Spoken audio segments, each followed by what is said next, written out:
ভারতীয় উপমহাদেশের প্রাচীন ইতিহাসের ধারা এই চ্যাপ্টারের উপর আমরা সমস্ত রকমের ইম্পর্টেন্ট সাজেশন কোশ্চেন আলোচনা করব, যেগুলি তোমাদের পরীক্ষার জন্য খুবই গুরুত্বপূর্ণ।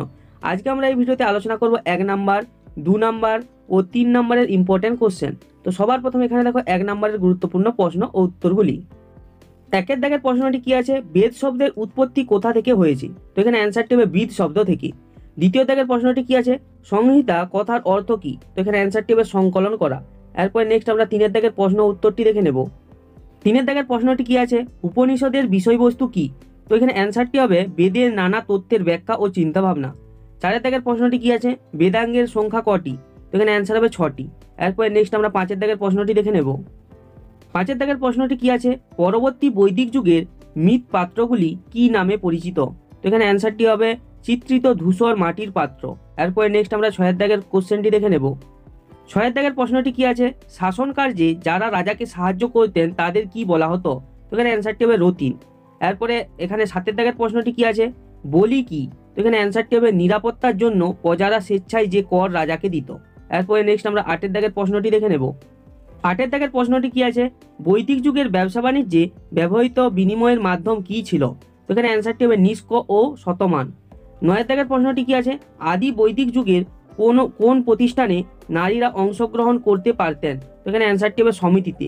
এরপর নেক্সট আমরা 10 দাগের প্রশ্নটি দেখে নেব। 10 দাগের প্রশ্নটি কি আছে, গোত্র কথার প্রাচীন অর্থ কি ছিল? তো এখানে অ্যান্সারটি হবে গোষ্ঠীর গবাদি পশু রাখার জায়গা।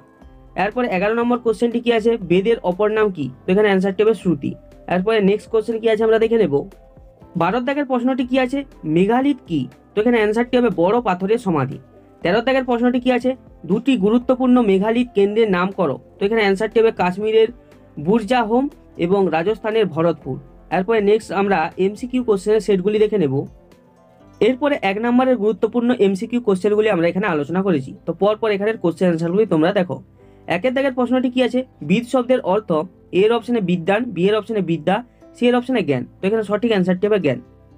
2 দাগের প্রশ্নটি কি আছে, আদি বৈদিক যুগের ইতিহাস জানার প্রধান উপাদান, এর অপশনে জেন আবেস্তা, বি এর অপশনে মহাকাব্য, সি এর অপশনে ঋগ্বেদ। তো এখানে সঠিক অ্যান্সারটি হবে ঋগ্বেদ। এরপর 3 দাগের প্রশ্নটি কি আছে, জেন আবেস্তার শ্রেষ্ঠ দেবতা হলেন, এর অপশনে দয়েব, বি এর অপশনে অহুর, সি এর অপশনে দেব। তো এখানে সঠিক অ্যান্সারটি হবে অহুর। এরপরে নেক্সট আমরা 4 দাগের প্রশ্নটি দেখে নেব। 4 দাগের প্রশ্নটি কি আছে, ঋগ্বেদে রাজা ছিলেন, এর অপশনে আছে গোষ্ঠীর প্রধান, বি এর অপশনে রাজ্যের প্রধান, সি এর অপশনে সমাজের প্রধান। তো এখানে সঠিক অ্যান্সারটি আমরা দেখে নেব। তো এখানে সঠিক অ্যান্সারটি হবে গোষ্ঠীর প্রধান। 5 দাগের প্রশ্নটি কি আছে, বৈদিক সমাজে পরিবারের প্রধান ছিলেন, এর অপশনে রাজা, বি এর অপশনে বৃহস্পতি, সি এর অপশনে বাবা। তো এখানে সঠিক অ্যান্সারটি হবে বাবা। এরপরে নেক্সট আমরা 6 দাগের প্রশ্নটি দেখে নেব। 6 দাগের প্রশ্নটি কি আছে, মেঘালিত বলা হয়, এর অপশনে পাথরের গাড়ি, বি এর অপশনে পাথরের সমাধি, সি এর অপশনে পাথরের খেলনা কি? তো এখানে সঠিক অ্যান্সারটি হবে পাথরের সমাধি। এরপর আমরা এখানে 2 নম্বর ও 3 নম্বরের গুরুত্বপূর্ণ প্রশ্নগুলি আলোচনা করেছি। তো পরপর এখানে কোশ্চেন এবং অ্যান্সারগুলি তোমরা দেখো। 1 দাগের প্রশ্নটি কি আছে, বৈদিক সাহিত্য বলতে কি বোঝায়? অথবা দিয়ে কোশ্চেনটি এরকম আকারে পড়তে পারে, টিকা লেখো বৈদিক সাহিত্য। তো এখানে অ্যান্সারটি দেখো, ঋক, সাম, যজু ও অথর্ব এই 4টি বেদ সংহিতা এবং ব্রাহ্মণ, আরণ্যক, উপনিষদ ও বেদাঙ্গ নিয়ে গড়ে ওঠা বিশাল সাহিত্যকে বৈদিক সাহিত্য বলা হয়। এরপরে সবার প্রথম নম্বর যে পয়েন্টটি আলোচনা করা আছে সেটা হচ্ছে বেদ। সংস্কৃত বিদ শব্দ থেকে বেদ শব্দটি এসেছে।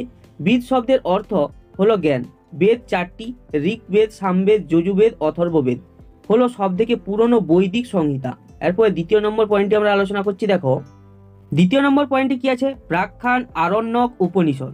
বেদের গদ্য অংশকে ব্রাহ্মণ বলে ও যারা বনে বাস করে তাদের উপযোগী ধ্যান ও উপাসনা পদ্ধতি নিয়ে লেখা অংশকে আরণ্যক বলে। উপনিষদ হলো বেদের শেষ অংশ বা বেদান্ত। এই অংশে বিভিন্ন তথ্যের ব্যাখ্যা আছে। তৃতীয় নম্বর পয়েন্টটি কি, বেদাঙ্গ। বৈদিক সাহিত্যকে ঠিকমতো উচ্চারণ করা ও আসল অর্থ বোঝার জন্য 6টি বেদাঙ্গ রচিত হয়েছে। এরপর দেখো দ্বিতীয় নম্বর ইম্পর্টেন্ট কোশ্চেনটি কি আছে, ইন্দো ইউরোপীয়রা তৃণভূমি অঞ্চলে কেন বাস করত? তো এখানে অ্যান্সারটি আমরা দেখে নেব। তো এখানে অ্যান্সারটি দেখো, ইন্দো ইউরোপীয়রা প্রথমে তৃণভূমি অঞ্চলে বসবাস করত, কারণ প্রথমে তারা কৃষিকাজ জানতো না, তারা ছিল পশুপালক। তাদের পালিত পশুর খাবারের জন্য তারা তৃণভূমি অঞ্চলে বাস করত। এরপর নেক্সট আমরা 3 দাগের ইম্পর্টেন্ট কোশ্চেনটি দেখে নেব। 3 দাগের ইম্পর্টেন্ট কোশ্চেনটি কি আছে, সপ্তসিন্ধু অঞ্চল বলতে কি বোঝায়? তো এখানে অ্যান্সারটি দেখো, সপ্তসিন্ধু আদি বৈদিক যুগের আদিবাসী বা আর্যদের বাসভূমি ছিল সপ্তসিন্ধু অঞ্চল। সপ্তসিন্ধু বলতে বোঝায় 7টি নদীর তীরবর্তী এলাকাকে। 7টি নদী হলো সিন্ধু, সরস্বতী, পাঞ্জাবের 5টি নদী। 1 নম্বরে বিতস্তা, 2 নম্বরে চন্দ্রভাগা, 3 নম্বরে শতদ্রু, 4 নম্বরে ইরাবতী, 5 নম্বরে বিপাশা। এরপর এখানে দেখো বর্তমানে পাকিস্তান ও আফগানিস্তানের উত্তর পশ্চিম সীমান্তের সঙ্গে আদি বৈদিক যুগের মানুষের পরিচয় ছিল। এরপরে নেক্সট আমরা 4 দাগের প্রশ্নটি দেখে নেব। 4 দাগের প্রশ্নটি কি আছে, লোহা ও ঘোড়ার ব্যবহার শুরু হওয়ার ফলে ভারতীয় উপমহাদেশে কি কি বদল ঘটেছিল? তো এখানে অ্যান্সারটি আমরা দেখে নেব। তো এখানে অ্যান্সারটি দেখো, ভারতীয় উপমহাদেশে লোহা ও ঘোড়ার ব্যবহার শুরু হয়েছিল বৈদিক যুগে। সবার প্রথম দেখো লোহার ব্যবহারের ফলে কি কি পরিবর্তন হয়েছিল। 1 নম্বরে দেখো লোহার ব্যবহারের ফলে লোহার তৈরি মজবুত যুদ্ধের অস্ত্র, তীরের ফলা, বর্ষার ফলা, তরোয়াল প্রভৃতি তৈরি হয়েছিল, ফলে বৈদিক যুগে শাসকদের সুবিধা হয়। 2 নম্বরে দেখো লোহার ব্যবহারের ফলে কৃষিতে বদল এসেছিল, লোহার অস্ত্র দিয়ে বন কেটে পরিষ্কার করা হয়েছিল। তাছাড়া লোহা দিয়ে লাঙলের ফলা তৈরি করে কৃষিকাজে অনেক সুবিধা হয়। এরপরে আমরা ঘোড়ার ব্যবহারের ফলে কি কি পরিবর্তন হয়েছিল সেটি দেখে নেব। এরপরে দেখো ঘোড়ার ব্যবহার। 1 নম্বরে কি, বৈদিক যুগে ঘোড়ার পিঠে চেপে যাতায়াত করা হতো। তাছাড়া ঘোড়ায় টানা গাড়ি যাতায়াত ও পরিবহনের কাজে ব্যবহৃত করা হতো। 2 নম্বরে দেখো যুদ্ধে ঘোড়ার ব্যবহার যুদ্ধরীতিকে গতিশীল করে। ঘোড়ার ব্যবহারে রাজ্য শাসনেও সুবিধা হয়। এরপরে নেক্সট আমরা 5 দাগের ইম্পর্টেন্ট কোশ্চেনটি দেখে নেব। 5 দাগের ইম্পর্টেন্ট প্রশ্নটি কি আছে, বৈদিক যুগের পড়াশোনায় গুরু ও শিষ্যের সম্পর্ক কেমন ছিল বলে মনে হয়? তো এখানে অ্যান্সারটি দেখো, 1 নম্বর পয়েন্টে কি আছে, বৈদিক যুগের শিক্ষা ব্যবস্থা ছিল গুরুকেন্দ্রিক, গুরুকে ছাড়া কেউ পড়াশোনা করতে পারতো না। 2 নম্বরে দেখো ছাত্র শিক্ষা লাভ করার জন্য গুরুর কাছে আবেদন করত, গুরু উপনয়নের মাধ্যমে ছাত্রকে শিষ্য বলে মেনে নিতেন। এরপরে শিষ্যকে গুরু আশ্রমে গুরু সন্তানের মতোই থাকতে হতো। শিষ্য গুরুর আশ্রমে খাওয়া দাওয়া করতো, সব কাজকর্ম করতো আর গুরুর কাছে শিক্ষা লাভ করতো। এরপরে নেক্সট আমরা 6 দাগের প্রশ্নটি দেখে নেব। 6 দাগের প্রশ্নটি কি আছে, আদি বৈদিক ও পরবর্তী বৈদিক যুগে নারীর অবস্থা কি কোনো বদল হয়েছিল? বদল হয়ে থাকলে তা কেন হয়েছিল? তো এখানে অ্যান্সারটি দেখো, আদি বৈদিক যুগ থেকে পরবর্তী বৈদিক যুগে নারীর অবস্থা খারাপ হয়েছিল। নারীর অবস্থা বদলের কারণ, 1 নম্বর কারণ কি, পরবর্তী বৈদিক যুগে সমাজে পুরুষ প্রাধান্য বেড়েছিল, জাতিভেদ প্রথার কঠোরতা বেড়েছিল। 2 নম্বর পয়েন্টটি আমরা দেখে নেব। 2 নম্বর পয়েন্টে কি আছে, সমাজে পুরোহিত বা ব্রাহ্মণরা শক্তিশালী হয়ে উঠেছিল ও বৈদিক ধর্ম ব্রাহ্মণ্য ধর্ম রূপ নিয়েছিল। 3 নম্বর পয়েন্টটি দেখো, পরবর্তী বৈদিক যুগে যুদ্ধবিগ্রহ বেড়েছিল, ফলে জরুরি অবস্থায় সমাজে নারীর উপর নিষেধাজ্ঞা বেড়েছিল। এরপর নেক্সট আমরা 7 দাগের ইম্পর্টেন্ট কোশ্চেনটি দেখে নেব। 7 দাগের প্রশ্নটি কি আছে, পরবর্তী বৈদিক যুগে চতুরাশ্রম বলতে কি বোঝায়? অথবা দিয়ে টিকা লেখো চতুরাশ্রম।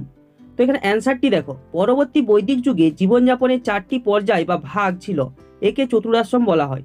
চতুরাশ্রম হলো 1 নম্বরে ব্রহ্মচর্য, 2 নম্বরে গার্হস্থ্য, 3 নম্বরে বানপ্রস্থ, 4 নম্বরে সন্ন্যাস। সবার প্রথম দেখো যে পয়েন্টটি আলোচনা করা আছে সেটা হচ্ছে ব্রহ্মচর্যাশ্রম। ছাত্র অবস্থায় গুরুগৃহ থেকে শিক্ষালাভ করাকে বলা হতো ব্রহ্মচর্যাশ্রম। এরপরে 2 নম্বর পয়েন্টটি আমরা আলোচনা করে নেব। 2 নম্বর পয়েন্টটি আছে গার্হস্থ্যাশ্রম। গুরুগৃহে শিক্ষালাভের পর বিয়ে করে সংসার জীবনযাপন করাকে বলা হতো গার্হস্থ্যাশ্রম। এরপরে যেটা আছে সেটা হচ্ছে বানপ্রস্থাশ্রম। সংসারের দায়িত্ব থেকে মুক্ত হয়ে ধর্মচর্চা করাকে বলা হতো বানপ্রস্থাশ্রম। এরপরে নেক্সট আমরা 4 নম্বর পয়েন্টটি আলোচনা করে নেব। 4 নম্বর পয়েন্টে কি আছে, সন্ন্যাস আশ্রম। শেষ জীবনে ঈশ্বর চিন্তায় জীবন কাটানোকে বলা হতো সন্ন্যাস আশ্রম। এরপরে দেখো 8 দাগের ইম্পর্টেন্ট কোশ্চেনটি কি আছে, পরবর্তী বৈদিক যুগে লোহার ব্যবহার তাদের কি সুবিধা করে দিয়েছিল? তো এখানে অ্যান্সারটি দেখো, লোহার ব্যবহারের সুবিধা। 1 নম্বর হচ্ছে চাষের সুবিধা। লোহা দিয়ে নেগলের ফলা, কাস্তে, কোদাল, কুড়োল তৈরি হওয়ার ফলে চাষের সুবিধা হয়েছিল। 2 নম্বর পয়েন্টটি আমরা দেখে নেব। 2 নম্বর পয়েন্টে কি আছে, বসতি বিস্তারের সুবিধা। লোহার কুঠার দিয়ে বন জঙ্গল পরিষ্কার করে বসবাসের জায়গা ও চাষের জায়গা বাড়ানোর সুবিধা হয়েছিল।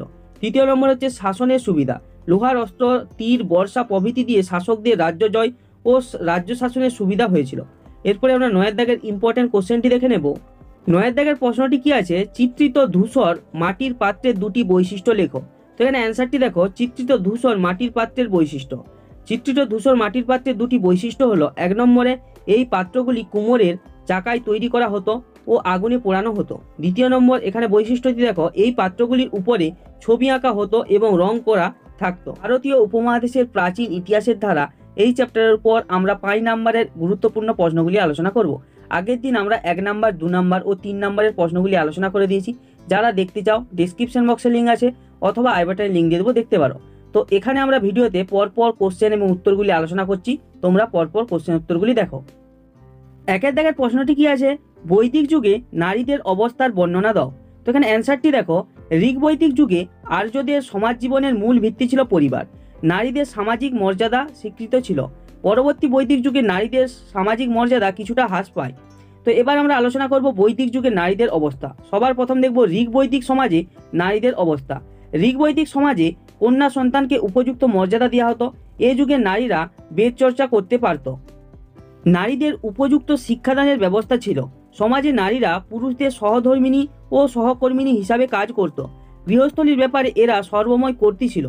নারীরা পুরুষদের সঙ্গে ধর্ম আচার্য, সাহিত্য চর্চা, যুদ্ধবিদ্যা ও সভা সমিতিতে যোগদান ও অন্যান্য কর্ম সম্পাদন করত। অধ্যাপনা এবং তর্কযুদ্ধেও নারীদের যোগদান লক্ষণীয়। সমাজে পর্দা প্রথা, বাল্যবিবাহ, বহুবিবাহ, সতীদাহ প্রথা প্রভৃতি কুপ্রথা প্রচলিত ছিল না। তবে বিধবা বিবাহ সামাজিকভাবে স্বীকৃত ছিল। বিশ্ববারা, অপলা ঘোষা, লোপামুদ্রা প্রমুখ নারীরা বিদ্যাচর্চায় বিশেষ খ্যাতি অর্জন করেছিল। এরপরে পরবর্তী বৈদিক যুগে নারীদের অবস্থা। পরবর্তী বৈদিক যুগে নারীদের মর্যাদা অনেকটা খর্ব হয়। এই যুগে সমাজে পুরোহিত শ্রেণীর প্রভাব বৃদ্ধি পাওয়ার নারীদের ধর্মীয় অধিকার কমে যায় এবং তারা উপনয়নের অধিকার হারায়। নারীদের রাজনৈতিক অধিকার ও সম্পত্তির অধিকার খর্ব হয়। সমাজে বহুবিবাহ, বাল্যবিবাহ ও প্রণপ্রথার প্রকোপ বাড়ে। সতীদাহ প্রথা কঠোর হয়। তবে এই সময় নারীরা উচ্চশিক্ষায় পিছিয়ে ছিল না। এরপরে নেক্সট আমরা দ্বিতীয় দাগের ইম্পর্টেন্ট কোশ্চেনটি দেখে নেব। দুয়ের দাগের ইম্পর্টেন্ট কোশ্চেনটি কি আছে, বৈদিক সভ্যতার অর্থনীতি কীরকম ছিল। তো এখানে অ্যান্সারটি দেখো, বৈদিক সভ্যতার অর্থনীতি। তো আমরা এটিকে দুটি ভাগে ভাগ করেছি। সবার প্রথমে দেখো আদি বৈদিক যুগ। এক নম্বরে দেখো কাঠের কারিগরি শিল্প, কাঠ দিয়ে আসবাব, বাড়িঘর, রথ প্রভৃতি তৈরি হতো। দ্বিতীয় নম্বর, এই সময় সুতো ও ভেড়ার লোম দিয়ে পোশাক বানানো হতো। তৃতীয় নম্বর, এই সময় সোনা দিয়ে গহনা ও তামা দিয়ে বিভিন্ন যন্ত্রপাতি বানানো হতো। 4 নম্বরে, আদি বৈদিক যুগে কৃষির তুলনায় পশুপালন ছিল বেশি গুরুত্বপূর্ণ। সমাজে প্রধান সম্পদ ছিল গবাদি পশু। যার যত গবাদি পশু সে তত বেশি ধনী বলে পরিচিত ছিল। পরবর্তী বৈদিক যুগ। 1 নম্বরে, এই সময় লোহা দিয়ে অস্ত্রশস্ত্র ও বিভিন্ন চাষের জিনিস তৈরি হতো। এই যুগে ধনুক, তীর, ধনুকের ছিলা প্রভৃতি তৈরির কারিগর ছিল। দ্বিতীয় নম্বরে, বিভিন্ন রকমের ধূসর রঙের মাটির পাত্র এই সময় তৈরি হতো। এই যুগে কামার, কুমোর, জেলে, চিকিৎসক প্রভৃতি পেশার মানুষের কথা জানা যায়। 3 নম্বর পয়েন্ট কি আছে, পরবর্তী বৈদিক যুগে গঙ্গা, যমুনা, দোয়াব অঞ্চলে কৃষিকাজ শুরু হয়েছিল। এই সময়ের প্রধান ফসল ছিল যব, গম, ধান প্রভৃতি। 3 নম্বর এখানে কোশ্চেনটি কি আছে, বৈদিক যুগের সমাজ কি রকম ছিল। তো এখানে দেখো বৈদিক যুগের সমাজ। 1 নম্বর এখানে পয়েন্টটি কি আছে, বৈদিক সমাজের সবচেয়ে ছোট অংশ ছিল পরিবার। পরিবারের বয়স্ক পুরুষ হতেন পরিবারের প্রধান, অর্থাৎ বৈদিক সমাজ ছিল পিতৃতান্ত্রিক সমাজ। 2 নম্বর পয়েন্টে কি আছে, ঋগ্বেদের সমাজে ভেদাভেদ ছিল, তবে বর্ণপ্রথা ছিল না। তখন একই পরিবারের সদস্যরা বিভিন্ন কাজে যুক্ত থাকতে পারতেন। ঋগ্বেদে বর্ণ বলতে গায়ের রংকে বোঝাতো। পরবর্তী বৈদিক যুগে ব্রাহ্মণ, ক্ষত্রিয়, বৈশ্য ও শূদ্র এই 4টি বর্ণের উল্লেখ পাওয়া যায়। এই 4 বর্ণ জন্মভিত্তিক হয়ে যায়। বর্ণের ভিত্তিতে জন্মভিত্তিক পেশা নির্ধারিত হয়। 3 নম্বর পয়েন্টে কি আছে, আদি বৈদিক যুগের নারীদের অবস্থা খুব ভালো ছিল। নারীরা শিক্ষা লাভ করতে পারত, তারা সমিতির বৈঠকে যোগ দিতে পারত, যুদ্ধে ও যজ্ঞে অংশ নিতে পারত। সমাজে বাল্যবিবাহ, সতীদাহ প্রথা ছিল না। কিন্তু পরবর্তী বৈদিক যুগে নারীর অবস্থা খারাপ হয়েছিল। মেয়ে জন্মালে পরিবারের লোকেরা দুঃখ পেত, কম বয়সে তাদের বিয়ে দেওয়া হতো, নারীরা সমিতির বৈঠকে যোগদান করতেও পারত না। তো এইগুলি হলো এই চ্যাপ্টারের 5 নম্বরের ইম্পর্টেন্ট কোশ্চেন। 5 নম্বর অধ্যায়টি রয়েছে খ্রিস্টপূর্ব 6ষ্ঠ শতকের ভারতীয় উপমহাদেশ। এই চ্যাপ্টারের উপর আমরা সমস্ত রকমের ইম্পর্টেন্ট সাজেশন কোশ্চেন আলোচনা করব, যেগুলি তোমাদের এক্সামের জন্য খুবই গুরুত্বপূর্ণ। তো এখানে দেখো সবার প্রথম আমরা এখানে আলোচনা করব 1 নম্বরের গুরুত্বপূর্ণ প্রশ্ন। এরপরে আমরা 2 নম্বর ও 3 নম্বর এবং 5 নম্বরের গুরুত্বপূর্ণ প্রশ্নগুলি আলোচনা করব এবং এখানের প্রতিটি প্রশ্ন আমরা এখানে উত্তর সহ আলোচনা করব। তো পরপর এখানের কোশ্চেন অ্যান্সারগুলি দেখা যাক। তো এখানে দেখো সবার প্রথম 1 দাগের ইম্পর্টেন্ট কোশ্চেনটি কি আছে, জৈন ধর্মের প্রধান প্রচারককে কি বলা হতো। তো এখানে অ্যান্সারটি হবে তীর্থঙ্কর। এরপর দেখো 2 দাগের কোশ্চেনটি কি আছে, কে কেবলিন নামে পরিচিত লাভ করেছিলেন। তো এখানে অ্যান্সারটি হবে বর্ধমান মহাবীর। এরপরে নেক্সট আমরা 3 দাগের ইম্পর্টেন্ট কোশ্চেনটি দেখে নেব।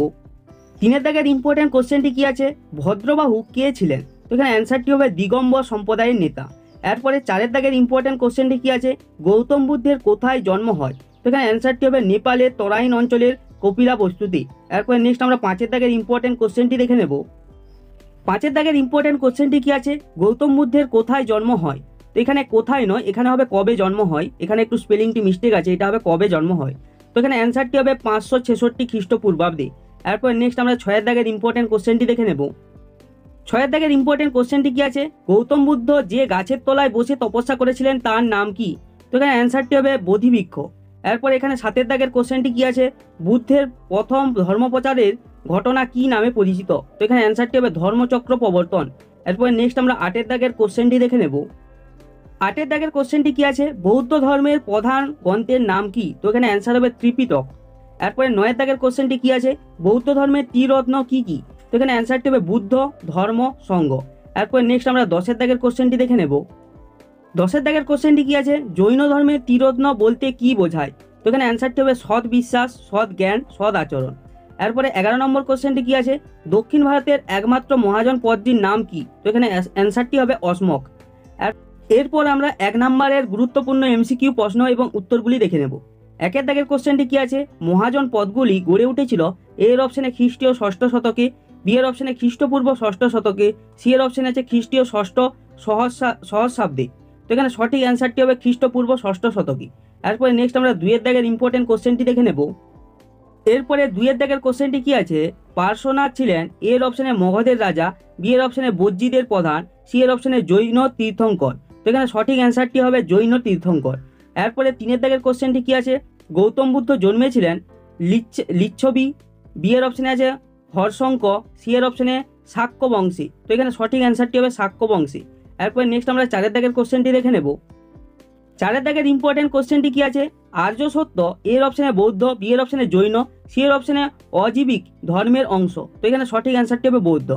এরপরে 5 নম্বর কোশ্চেনটি কি আছে, দক্ষিণ ভারতের একমাত্র মহাজন পদটি ছিল এর অপশনে অবন্তী, বি এর অপশনে মগধ, সি এর অপশনে এখানে আছে কৌশল এবং ডি এর অপশনে অসমক। তো এখানে সঠিক অ্যান্সারটি হবে অসমক।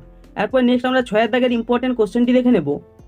6 দাগের ইম্পর্টেন্ট কোশ্চেনটি কি আছে, ষোড়শ মহাজন পদের সময়ে মগধের কৃষির উন্নতি হয়েছিল কারণ এর অপশনে সবাই কৃষিকাজ করত, বি এর অপশনে রাজারা কৃষিকাজের জন্য সকলকে বাধ্য করত, সি এর অপশনে লোহার নেগল ব্যবহার করত এবং ডি এর অপশনে সব জায়গায় জমি খুব উর্বর ছিল। তো এখানে সঠিক অ্যান্সার কোনটি হবে আমরা দেখে নেব।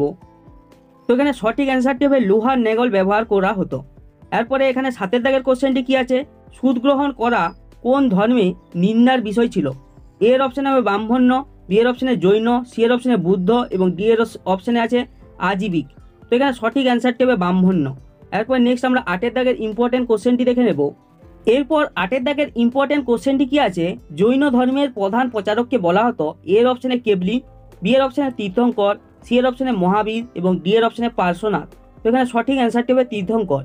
এরপরে আমরা দেখো 2 নম্বর ও 3 নম্বরের যে গুরুত্বপূর্ণ প্রশ্নগুলি আছে সেগুলি আমরা উত্তর সহ এবার দেখে নেব। তো সবার প্রথম 1 দাগের যে কোশ্চেনটি আছে কি আছে দেখো, টিকা লেখো বৌদ্ধ সঙ্গীতি। তো এখানে অ্যান্সারটি দেখো, বৌদ্ধ সঙ্গীতি হলো বৌদ্ধ ধর্মের মহাসম্মেলন।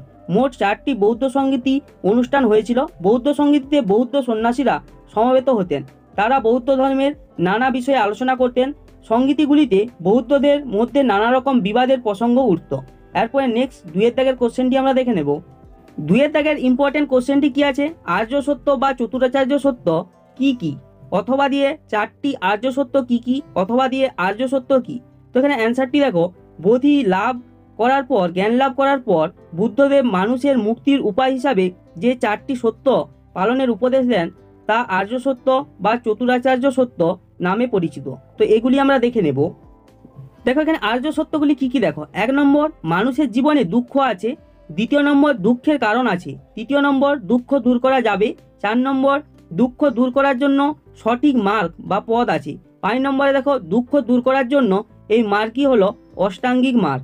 এরপর দেখো 3 দাগের ইম্পর্টেন্ট কোশ্চেনটি কি আছে, দ্বাদশ অঙ্গ কি, অথবা দিয়ে কোন মৌর্য সম্রাট জৈন ধর্ম গ্রহণ করেছিলেন? তো এখানে অ্যান্সারটি আমরা দেখে নেব।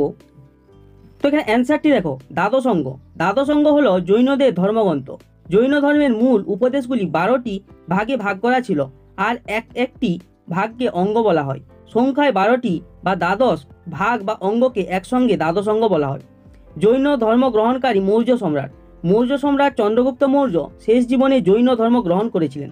এরপরে নেক্সট আমরা 4 দাগের কোশ্চেনটি দেখে নেব। চারের দাগের কোশ্চেনটি কি আছে, সমাজের কোন কোন অংশের মানুষ নব্য ধর্ম আন্দোলনকে সমর্থন করেছিলেন, কেন করেছিলেন? তো এখানে অ্যান্সারটি দেখো, খ্রিস্টপূর্ব ষষ্ঠ শতকে ভারতে ব্রাহ্মণ্য ধর্ম ও বেদের বিরোধিতা করে যে নতুন ধর্মমতগুলির উদ্ভব হয়েছিল তাকে নব্য ধর্ম আন্দোলন বলা হয়। নব্য ধর্ম আন্দোলন সমর্থক, এখানে দেখো সমাজের বিভিন্ন অংশের মানুষ যেমন ক্ষত্রিয়, বৈশ্য, শূদ্র নব্য ধর্ম আন্দোলনকে সমর্থন করেছিলেন। এদের সমর্থনের কারণগুলি হলো, তো এখানে কারণগুলি পরপর আমরা দেখে নেব। সবার প্রথম দেখো ক্ষত্রিয়দের সমর্থন। এই সময় লোহার অস্ত্রশস্ত্র তৈরি হওয়ার ফলে ক্ষত্রিয়দের ক্ষমতা বেড়েছিল, তাই তারা ব্রাহ্মণদের সমান ক্ষমতা দাবি করেছিল আর নব্য ধর্মকে সমর্থন করেছিল। দ্বিতীয় নম্বর, বৈশ্যদের সমর্থন। এই সময় কৃষি উৎপাদন বেড়েছিল, ব্যবসায়ীদের ব্যবসা বাণিজ্যের প্রসার হয়েছিল। ব্রাহ্মণ্য ধর্ম কৃষক ও ব্যবসায়ী বা বৈশ্যদের কাজে বাধা সৃষ্টি করত বলে তারা নব্য ধর্মকে সমর্থন করেছিল। এরপর দেখো শূদ্রদের সমর্থন। ধর্মের নামে আড়ম্বর, অনুষ্ঠান, জাতিভেদ প্রথার জন্য সাধারণ মানুষ বৈদিক ব্রাহ্মণ্য ধর্মের বিরোধিতা নব্য ধর্ম আন্দোলনকে সমর্থন করেছিল। এরপর দেখো 5 নম্বর কোশ্চেনটি কি আছে, মগধ ও বিজি মহাজন পদ দুটির মধ্যে কি কি পার্থক্য তোমার চোখে পড়ে? তো এখানে অ্যান্সারটি আমরা দেখে নেব। তো এখানে পার্থক্যটি দেখো, এক পাশে মগধ, এক পাশে বিজি। 1 নম্বর পার্থক্য কি আছে, মগধ ছিল রাজতান্ত্রিক, এখানে রাজারা শাসন করত। দ্বিতীয় নম্বরে বিজি ছিল গণরাজ্য, এখানে জনগণ আলোচনা করে শাসন চালাতো। দ্বিতীয় নম্বর পার্থক্য কি আছে, মগধের রাজারা প্রজাদের কাছ থেকে প্রয়োজনে সহজে বাড়তি কর আদায় করতে পারত। দ্বিতীয় নম্বরে কি, বৃদ্ধির শাসকরা প্রজাদের কাছ থেকে প্রয়োজনে সহজ বাড়তি কর আদায় করতে পারতো না। এরপরে নেক্সট আমরা 5 নম্বরের ইম্পর্টেন্ট কোশ্চেনগুলি দেখে নেব। তো এবার আমরা দেখে নেব 5 নম্বরের ইম্পর্টেন্ট কোশ্চেন যেগুলি তোমাদের এক্সামে আসে। 1 দাগের কোশ্চেনটি কি আছে, মগধের উত্থানের কারণগুলি আলোচনা করো। তো এখানে অ্যান্সারটি দেখো, মগধের উত্থানের কারণ, এখানে স্পেলিংটা মিস্টেক আছে, এটা হবে মগধের উত্থানের কারণ। মগধের উত্থানের পিছনে একাধিক কারণ বিদ্যমান ছিল। সবার প্রথম দেখো 1 নম্বরে প্রাকৃতিক পরিবেশ। মগধ রাজ্য ছিল নদী ও পাহাড় দিয়ে ঘেরা। মগধে পাহাড় থাকায় তার সুরক্ষা আরও মজবুত হয়েছিল। এর ফলে মগধে বাইরের শত্রুর আক্রমণ থেকে সহজেই রক্ষা পেয়ে যেত। গঙ্গা, সোন ও গোকুক নদী বিশিষ্ট মগধের ভূমি ছিল উর্বর ও শস্য শ্যামলা। দ্বিতীয় নম্বরে ছিল খনিজ সম্পদ। খনিজ সম্পদের প্রাচুর্য ছিল মগধের উত্থানের অন্যতম কারণ। মগধে অনেক লোহা ও তামার খনি ছিল। নিকটবর্তী সে সকল খনির লোহাকে কাজে লাগিয়ে মগধের শাসকবর্গ অস্ত্রশস্ত্র তৈরি করে সামরিক বাহিনীকে শক্তিশালী করে তোলে। 3 নম্বরে হচ্ছে উপযুক্ত রাজন্যবর্গ। মগধের শাসকবৃন্দ যেমন বিম্বিসার, অজাতশত্রু, শিশুনাগ, মহাপদ্মনন্দ সকলেই ছিল পারদর্শী শাসক। যেমন কৌটিল্য বা এখানে রাধাগুপ্ত ছিলেন বিখ্যাত কূটনীতিবিদ। এদের ভূমিকা মগধের উন্নতিতে সহায়তা করে। এরপরে 4 নম্বর পয়েন্টটি আমরা দেখে নেব। এরপরে দেখো 4 নম্বর ইম্পর্টেন্ট কোশ্চেনটি কি আছে, উর্বর কৃষিজমি। গঙ্গা ও অন্যান্য নদীর জন্য মগধের কৃষিজমি ছিল উর্বর, ফলে মগধের জমিতে প্রচুর ফসল উৎপন্ন হতো, যা মগধকে অর্থনৈতিক দিক থেকে শক্তিশালী করে তুলেছিল। দ্বিতীয় নম্বর ইম্পর্টেন্ট কোশ্চেনটি কি আছে, জৈন ধর্ম ও বৌদ্ধ ধর্মে কি কি মিল ও অমিল তোমার চোখে পড়ে? তো এখানে অ্যান্সারটি আমরা দেখে নেব। তো এখানে অ্যান্সারটি দেখো, জৈন ধর্ম ও বৌদ্ধ ধর্মের মধ্যে মিল। 1 নম্বর, প্রবর্তকগণ ক্ষত্রিয়। জৈন ও বৌদ্ধ ধর্মের প্রবর্তক যথাক্রমে মহাবীর ও গৌতম বুদ্ধ দুজনেই ক্ষত্রিয় ছিলেন। দ্বিতীয় নম্বর, ব্রাহ্মণ্য ধর্মের বিরোধিতা। দুই ধর্মই ব্রাহ্মণ্য ধর্মের আচার অনুষ্ঠানের বিরোধিতা করেছিল। তৃতীয় নম্বর, সহজ সরল ভাষায় ধর্মপ্রচার। দুই ধর্মই জনসাধারণের বোঝার সুবিধার জন্য সহজ সরল ভাষায় ধর্মপ্রচার করেছিল। এরপর দেখো জৈন ধর্ম ও বৌদ্ধ ধর্মের মধ্যে অমিল। তো এখানে অমিলগুলি আমরা দেখে নেব এবার। তো এখানে দেখো এগুলি আমরা পার্থক্যের আকারে আলোচনা করেছি। এক পাশে জৈন ধর্ম, এক পাশে বৌদ্ধ ধর্ম। 1 নম্বর পার্থক্য কি আছে, জৈন ধর্মে কঠোর তপস্যার উপর জোর দেওয়া হয়েছিল। বৌদ্ধ ধর্মের ক্ষেত্রে বৌদ্ধ ধর্মে কঠোর তপস্যা নয়, মধ্যপন্থার উপর গুরুত্ব দেওয়া হয়। দ্বিতীয় নম্বরে দেখো জৈন ধর্ম প্রাকৃতিক ভাষার মাধ্যমে বেশি প্রচার হয়, বৌদ্ধ ধর্ম পালি ভাষার মাধ্যমে বেশি প্রচার হয়। তো এইগুলি হলো আজকের ইম্পর্টেন্ট কোশ্চেন। যদি ভিডিওটা ভালো লেগে থাকে অবশ্যই একটা লাইক করো, চ্যানেলটাকে যদি সাবস্ক্রাইব না করে থাকো সাবস্ক্রাইব করো। হ্যালো স্টুডেন্টস, আজকে আমরা ক্লাস 6-এর ইতিহাস সাবজেক্টের যে 6 নম্বর অধ্যায়টি রয়েছে সাম্রাজ্য বিস্তার ও শাসন, এই চ্যাপ্টারের উপর আমরা সমস্ত রকমের ইম্পর্টেন্ট সাজেশন কোশ্চেন আলোচনা করব, যেগুলি তোমাদের পরীক্ষার জন্য খুবই গুরুত্বপূর্ণ। তো আজকে আমরা পার্ট 1-এ আলোচনা করব সমস্ত রকমের শর্ট কোশ্চেন যেগুলির মান 1, এবং পার্ট 2 অর্থাৎ এরপরের যে নেক্সট ভিডিওটি আসবে সেখানে আমরা সমস্ত রকমের লং কোশ্চেনগুলি আলোচনা করব। তো সবাইকে বলবো ভিডিওটি সম্পূর্ণ দেখো, এবং আজকের ভিডিওটি আমরা সম্পূর্ণ উত্তর সহ আলোচনা করেছি। তো পরপর এখানের কোশ্চেন অ্যান্সারগুলি তোমরা দেখে নাও এবং খাতায় নোট ডাউন করে নাও।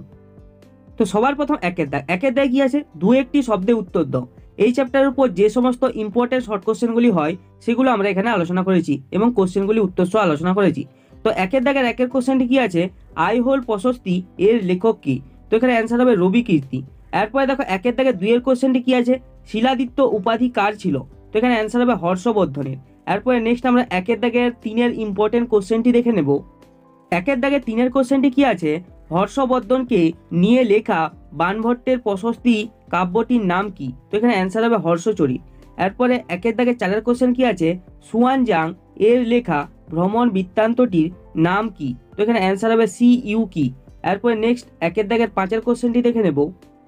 পাঁচের কোশ্চেনটি কি আছে, সুয়ানজাং কার রাজত্বকালে ভারতে আসেন? তো এখানে অ্যান্সার হবে হর্ষবর্ধনের। এরপরে নেক্সট আমরা একের দাগের ছয়ের কোশ্চেনটি দেখে নেব। ছয়ের দাগের কোশ্চেনটি কি আছে, কোন দুটি শিলালেখ থেকে সাতবাহন বংশের কথা জানা যায়? তো এখানে অ্যান্সারটি দেখো কি হবে, নাসিক লেক ও কার্লে লেক। এরপরে দেখো সাতের দাগের কোশ্চেনটি কি আছে, মহাক্ষত্রপ্প কার উপাধি ছিল? তো এখানে অ্যান্সার হবে শক রাজা রুদ্রদামন। এরপরে নেক্সট আমরা একের দাগের আটের কোশ্চেনটি দেখে নেব। আটের দাগের কোশ্চেনটি কি আছে, জুনাগড় শিলালেখ থেকে কার কৃতিত্বের কথা জানা যায়? তো এখানে অ্যান্সারটি হবে শক রাজা রুদ্রদামন এর কৃতিত্ব জানা যায়। এরপরে নয়ের দাগের কোশ্চেনটি কি আছে, গুপ্ত সম্রাটরা বড় বড় উপাধি ব্যবহার করতেন কেন? তো এখানে অ্যান্সারটি হবে রাজার বিরাট ক্ষমতা বোঝানোর জন্য। এরপরে নেক্সট আমরা দশের দাগের কোশ্চেনটি দেখে নেব। দশের দাগের কোশ্চেনটি কি আছে, মৌর্য আমলে জেলা প্রশাসনকে কি বলা হতো? তো এখানে অ্যান্সারটি হবে আহার। এরপরে 11 দাগের কোশ্চেন কি আছে, গঙ্গাদিদায় রাজ্যের রাজধানী কোথায় ছিল? তো এখানে অ্যান্সার হবে গঙ্গা বা গাঙ্গে বন্দর নগর। এরপরে নেক্সট আমরা 12 দাগের কোশ্চেনটি দেখে নেব। 12 দাগের কোশ্চেনটি কি আছে, মধ্য এশিয়ার যাযাবর গোষ্ঠীগুলির মধ্যে সবচেয়ে গুরুত্বপূর্ণ গোষ্ঠী কোনটি ছিল? তো এখানে অ্যান্সারটি আমরা দেখে নেব। তো এখানে অ্যান্সারটি হবে ইউএঝি। এরপরে 13 দাগের কোশ্চেনটি কি আছে, কুষাণদের প্রধান শাসন কেন্দ্র কোথায় ছিল? তো এখানে অ্যান্সার হবে ব্যাকট্রিয়া। এরপরে দেখো 14 দাগের কোশ্চেন কি আছে, কোন শিলালেখ থেকে কলিঙ্গরাজ খারবেলের কথা জানা যায়?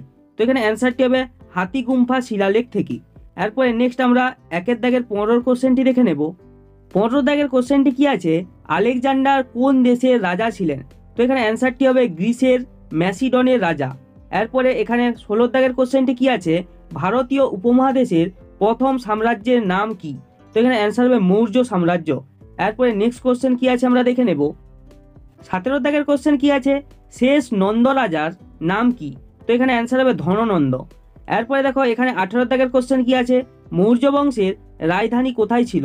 তো এখানে অ্যান্সার হবে পাটলিপুত্র। এরপরে নেক্সট কোশ্চেন কি আছে আমরা দেখে নেব। 19 দাগের কোশ্চেন কি আছে, বিন্দুসারের পর কে মৌর্য সম্রাট হন? তো এখানে অ্যান্সার হবে অশোক। এরপরে 20 নম্বর কোশ্চেন কি আছে, সম্রাট অশোকের দীক্ষাগুরু কে ছিলেন? তো এখানে অ্যান্সারটি হবে বৌদ্ধ ভিক্ষু উপগুপ্ত। এরপরে নেক্সট কোশ্চেন কি আছে আমরা দেখে নেব। 21 নম্বর কোশ্চেনটি কি আছে, মেঘাস্তিনিসের লেখা বইয়ের নাম কি? তো এখানে অ্যান্সার হবে ইন্ডিকা। এরপরে দেখো দুইয়ের দাগে কি আছে, ঠিক উত্তরটি বেছে নাও। এই চ্যাপ্টারের উপর যে সমস্ত ইম্পর্টেন্ট এমসিকিউগুলি তোমাদের এক্সামে আসে সেগুলো আমরা এখানে আলোচনা করেছি। তো পরপর কোশ্চেন অ্যান্সারগুলি তোমরা দেখে নাও। দুইয়ের দাগের একের কোশ্চেনটি কি আছে, সাতবাহন বংশের প্রথম শাসক ছিলেন? এর অপশনে সিমুখ, বি এর অপশনে প্রথম সাতকর্ণী, সি এর অপশনে গৌতমীপুত্র সাতকর্ণী। তো এখানে সঠিক অ্যান্সারটি হবে সিমুখ। এরপরে দেখো দুইয়ের দাগের দুইয়ের কোশ্চেনটি কি আছে, মহারাজা রাজাধিরাজ দেবপুত্র শাহী উপাধি ছিল? এর অপশনে কনিষ্কের, বি এর অপশনে বাসিষ্কের, সি এর অপশনে হুবিষ্কের। তো এখানে সঠিক অ্যান্সারটি হবে কনিষ্কের। এরপরে নেক্সট আমরা দুইয়ের দাগের তিনের কোশ্চেনটি দেখে নেব। তিনের কোশ্চেনটি কি আছে, এলাহাবাদ প্রশস্তির রচয়িতা হলেন? এর অপশনে রবি কীর্তি, বি এর অপশনে হরিসেন, সি এর অপশনে বাণভট্ট। তো এখানে সঠিক অ্যান্সারটি আমরা দেখে নেব। তো এখানে সঠিক অ্যান্সারটি হবে হরিসেন। এরপরে চারের দাগের কোশ্চেনটি কি আছে, সংকলোত্তর পথনাথ উপাধি ছিল? এর অপশনে শশাঙ্কের, বি এর অপশনে দ্বিতীয় পুলকেশীর এবং সি এর অপশনে আছে হর্ষবর্ধনের। তো এখানে সঠিক অ্যান্সারটি হবে হর্ষবর্ধনের। এরপরে নেক্সট আমরা দুইয়ের দাগের পাঁচের কোশ্চেনটি দেখে নেব। পাঁচের দাগের কোশ্চেনটি কি আছে, সম্রাট অশোকের রাজধানী ছিল? এর অপশনে ম্যাসিডন, বি এর অপশনে পাটলিপুত্র, সি এর অপশনে উজ্জয়িনী। তো এখানে সঠিক অ্যান্সার হবে পাটলিপুত্র। এরপরে নেক্সট আমরা দুইয়ের দাগের ছয়ের কোশ্চেনটি দেখে নেব। দুইয়ের দাগের ছয়ের কোশ্চেনটি কি আছে, ভারত থেকে গ্রিসে ফেরার পথে?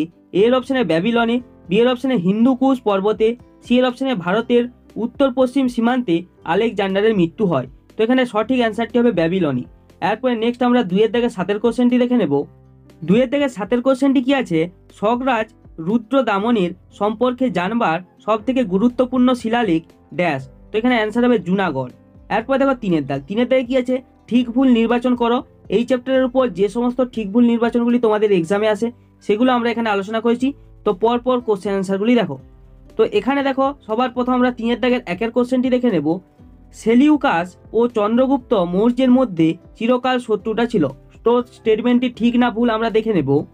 তো এখানে অ্যান্সারটি দেখো, স্টেটমেন্টটি হবে ভুল। সঠিক অ্যান্সারটি হবে সেলুকাস ও চন্দ্রগুপ্ত মৌর্যের মধ্যে চিরকাল শত্রুতা ছিল না। এরপরে দেখো 2-এর দাগের কোশ্চেন কি আছে, মৌর্য আমলে মেয়েরাও মহামাত্রের দায়িত্ব পেতেন। তো এখানে স্টেটমেন্টটি হবে ঠিক। এরপরে নেক্সট আমরা 3-এর দাগের কোশ্চেনটি দেখে নেব। এরপরে দেখো 3-এর দাগের কোশ্চেনটি কি আছে, দম অর্থ উপাধি নেন কনিষ্ক। তো এখানে স্টেটমেন্টটি হবে ভুল। দম অর্থ উপাধি নেন বিম কদফিসেস। এরপরে দেখো 4-এর দাগের কোশ্চেনটি কি আছে, কুষাণরা এদেশেরই মানুষ ছিলেন।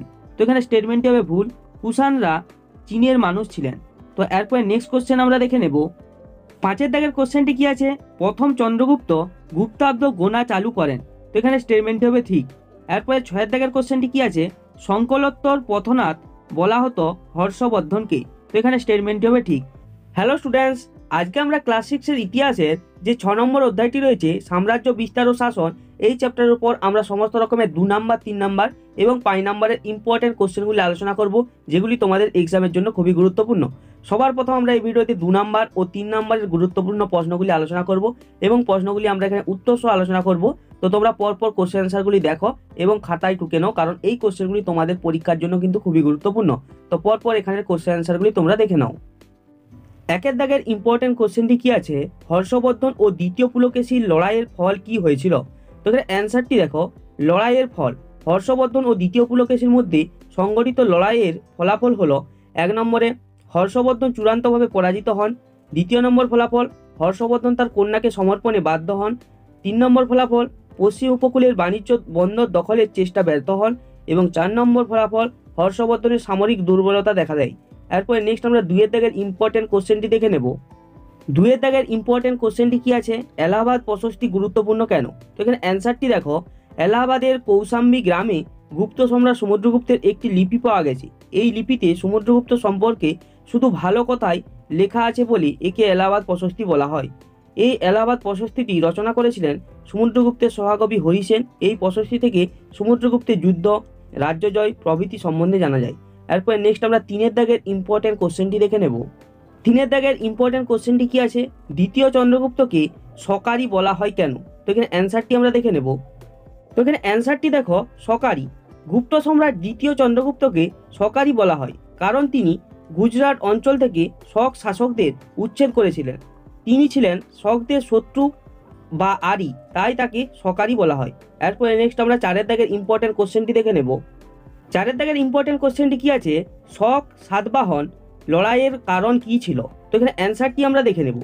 রাজনৈতিক কারণ, শক ও সাতবাহন দুটি শক্তি একই এলাকা দখল করতে চাওয়ার জন্য উভয়ের মধ্যে লড়াই শুরু হয়। এই রকম একটি এলাকা ছিল মালব। এরপরে অর্থনৈতিক কারণ কি, পূর্ব মালবের কোষা এলাকায় একটি হীরের খনি ছিল। পশ্চিম মালব ও দক্ষিণেত্বের উপকূল দিয়ে সমুদ্র বাণিজ্য চলত। তো এই কারণগুলির জন্য শক ও সাতবাহন এর লড়াই হয়েছিল। এরপরে নেক্সট আমরা 5-এর দাগের ইম্পর্টেন্ট কোশ্চেনটি দেখে নেব। 5-এর দাগের ইম্পর্টেন্ট কোশ্চেনটি কি, ক্ষত্রপ্য কাদের বলা হতো। তো এখানে অ্যান্সারটি দেখো, ক্ষত্রপ্য, কুষাণরা শাসন ব্যবস্থার সুবিধার জন্য সাম্রাজ্যকে কতগুলি প্রদেশে বিভক্ত করতেন। এই প্রদেশের শাসকদের বলা হতো ক্ষত্রপ্য। এরপরে নেক্সট আমরা 6-এর দাগের ইম্পর্টেন্ট কোশ্চেনটি দেখে নেব। 6-এর দাগের ইম্পর্টেন্ট কোশ্চেনটি কি, মৌর্য সম্রাটরা গুপ্তচর কেন নিয়োগ করতেন। তো এখানে অ্যান্সারটি দেখো, গুপ্তচর নিয়োগের কারণ, মৌর্য সম্রাটদের গুপ্তচর নিয়োগের কারণ ছিল 1 নম্বরে সাম্রাজ্যের বিভিন্ন প্রান্তের খোঁজখবর আনা। 2য় নম্বর, অচেনা বিদেশি বা সন্দেহজনক লোকের উপর নজর রাখা। 3য় নম্বর, রাজ কর্মচারী ও রাজপুত্রদের উপর নজর রাখা। এরপরে নেক্সট কোশ্চেন কি আছে আমরা দেখে নেব। 7-এর দাগের ইম্পর্টেন্ট কোশ্চেনটি কি আছে, মৌর্য সম্রাট ও গুপ্ত সম্রাটদের মধ্যে ক্ষমতা ও মর্যাদার তুলনা করো। তো এখানে আমরা মিল ও অমিল এই দুটি পয়েন্টে আমরা অ্যান্সারটি আলোচনা করেছি। তো তোমরা পরপর অ্যান্সারটি দেখো। তো এক পাশে আছে মৌর্য সম্রাট, এক পাশে আছে গুপ্ত সম্রাট। তো সবার প্রথম মিলগুলি এখানে আলোচনা করা আছে। সবার প্রথম দেখো 1 নম্বরে মৌর্য শাসন কাঠামোয় সম্রাটের হাতেই ছিল চূড়ান্ত ক্ষমতা, এবং গুপ্ত সম্রাটের ক্ষেত্রেও গুপ্ত শাসন কাঠামোয় গুপ্ত সম্রাটদের হাতেই চূড়ান্ত ক্ষমতা ছিল।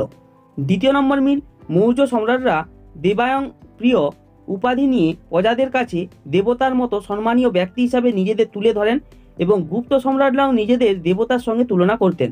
এরপরে আমরা অমিলগুলি দেখে নেব। তো এবার দেখো অমিলগুলি। 1 নম্বরে কি, মৌর্য সম্রাটরা কোনো যজ্ঞ করে নিজেদের ক্ষমতা দাবি করেনি। তো গুপ্ত সম্রাটরা নিজেদের রাজনৈতিক ক্ষমতা দেখানোর জন্য বড় বড় যজ্ঞ করেছিলেন। এরপরে নেক্সট কোশ্চেন কি আছে আমরা দেখে নেব। তো এবারে দেখো এখানে 5 নম্বরের গুরুত্বপূর্ণ যে প্রশ্নগুলি হয় সেগুলো আমরা এখানে আলোচনা করেছি। সবার প্রথম দেখো 1 দাগের কোশ্চেনটি কি আছে, সম্রাট অশোক ও কনিষ্কের মধ্যে মিল ও অমিল খুঁজে নিয়ে লেখো। তো এখানে সবার প্রথম যেগুলি মিল আছে সেগুলি আমরা এখানে আলোচনা করেছি। তো পরপর সবার প্রথম যেগুলি মিল সেগুলি তোমরা দেখে নাও। তো একদিকে আছে সম্রাট অশোক, আরেক পাশে আছে কনিষ্ক। তো সবার প্রথম যে মিলটি আছে, সম্রাট অশোক ছিলেন মৌর্য বংশের শ্রেষ্ঠ শাসক এবং কনিষ্ক ছিলেন কুষাণ বংশের শ্রেষ্ঠ শাসক। 2 নম্বর মিলটি, অশোক বৌদ্ধ ধর্মে দীক্ষিত হয়েছিলেন, কনিষ্কও বৌদ্ধ ধর্মে দীক্ষিত হয়েছিলেন। 3 নম্বর মিলটি, অশোকের আমলে বৌদ্ধ সঙ্গীতি আয়োজিত হয় এবং কনিষ্কের আমলে বৌদ্ধ সঙ্গীতি চতুর্থ আয়োজিত হয়। এরপরে আমরা যে অমিলগুলি রয়েছে সেই অমিলগুলি আমরা দেখে নেব। তো এবার আমরা এখানে অমিলগুলি আমরা দেখে নেব। এক পাশে সম্রাট অশোক, এক পাশে আছে কনিষ্ক। সবার প্রথম অমিলটি কি, অশোকের আমলে গান্ধা শিল্পের মতো নতুন কোনো শিল্প ঘরানার জন্ম হয়নি, কনিষ্কের আমলে গান্ধা শিল্প ঘরানার সৃষ্টি হয়েছিল। 2 নম্বর অমিলটি, সম্রাট অশোক বৌদ্ধ হিনজান পন্থায় বিশ্বাসী, এবং 2 নম্বরে কনিষ্কের অমিলটি, কনিষ্ক বৌদ্ধ মহাযান পন্থায় বিশ্বাসী। তো এইগুলি হলো আজকের ইম্পর্টেন্ট কোশ্চেন। ভিডিওটা যদি ভালো লেগে থাকে অবশ্যই একটা লাইক করো, চ্যানেলটাকে যদি সাবস্ক্রাইব না করে থাকো সাবস্ক্রাইব করো। তো দেখা হবে পরের কোনো নেক্সট ভিডিওতে।